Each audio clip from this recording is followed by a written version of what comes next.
Hi friends, welcome to Nimmi kitchen. అంతే please subscribe చేయండి, like చేయండి, షేర్ చేయండి. నా వీడియోస్ చూసి లైక్ చేస్తున్న వారికి, కామెంట్స్ పెడుతున్న వారికి థ్యాంక్స్ అండి, ఓపికతో నా వీడియోస్ చూస్తున్నందుకు.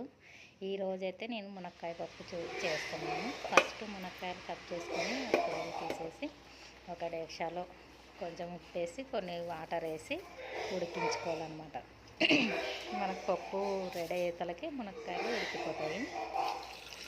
వాటర్ కొన్ని వేసుకోండి, ఎక్కువ వేసుకోవద్దండి, ఒక గ్లాస్ నుండి వేసుకోండి.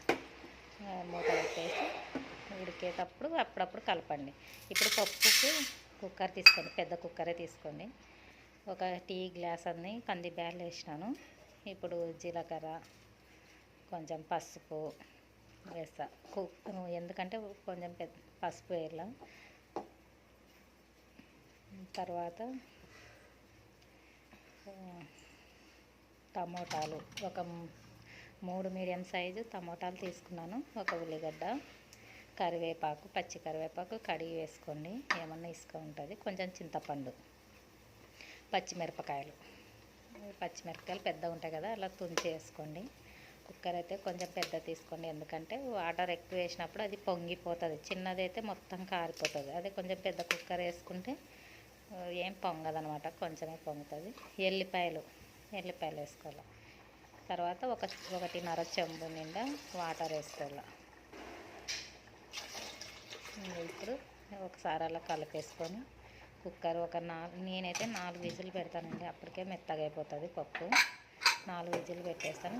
ఆల్రెడీ ఇక్కడ మునక్కాయలు అయితే ఉడికిపోతున్నాయి. ఒకసారి కలిపేసుకొని ఇంకా ఆఫ్ చేసుకోవాలి. ఉడికినాయి మునక్కాయలు అయితే ఉడికిపోయినాయి. స్టవ్ అయితే ఆఫ్ చేసుకున్నా. ఇప్పుడు పప్పు కూడా రెడీ అయిపోయింది. 4 విజిల్స్ పెట్టేసినాను. ఇప్పుడు ఈ దీంట్లో వాటర్ ఉన్నాయి కదా, ఆ వాటర్ అన్నీ ఒక గిన్నెలోకి వంచేసుకోవాలన్నమాట. వంచేసుకొని ఇట్లా ఉప్పు వేసుకొని ఈ రకమంతా పక్కన పెట్టుకొని ఇందులోకి రాళ్ళ ఉప్పు వేస్తాను.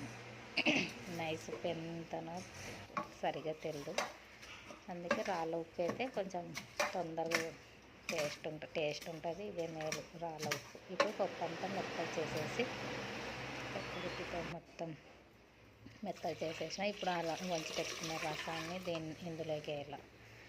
బాగా కలిపేసుకోవాలి పప్పు గుత్తితో. ఉప్పు సరిపోలేదనుకో ఉప్పు వేసుకోండి, చాలా బాగుంటుంది మునక్కాయ పప్పు. ఒకసారి ట్రై చేయండి, మీకు కూడా బాగా వస్తుంది. పప్పు అయితే రెడీ అయిపోయింది. ఇప్పుడు మనం ఉడికి పెట్టుకున్న మునక్కాయలు ఇందులోకి వేసేసుకోవాలి. ఉప్పు వేసి ఉడికి పెట్టుకుంటాం. ఉప్పు వేసుకుంటే బాగా టేస్ట్ ఉంటాయి. ఇప్పుడైతే మునక్కాయలు ఇందులోకి వేసుకొని ఒకసారి కలిపేసుకోవాలన్నమాట. కలిపేసుకొని ఉప్పు సరిపోయిందో లేదో చూసుకోండి. ఇప్పుడు తాలింపుకి ఆయిల్ వేసుకొని ఒక తాలింపు గిన్నె తీసుకుని ఆయిల్, ఎల్లిపాయలు, తర్వాత ఎండుమిరపకాయలు, జీలకర్ర, కరివేపాకు, ఆవాలు వేసేసుకొని ఇంకా తాలింపు పప్పులోకి మునక్కాయ పప్పులోకి అయితే వేసేసుకోవాలి. కరివేపాకు వేసేటప్పుడు కొంచెం చిక్కుతాది, కొంచెం జాగ్రత్తగా వేసుకోండి, ఎందుకంటే పచ్చి కరివేపాకు కదా. ఒకసారి కలిపేసుకొని ఇంకా పప్పులోకి అయితే పెట్టేసుకోవాలి.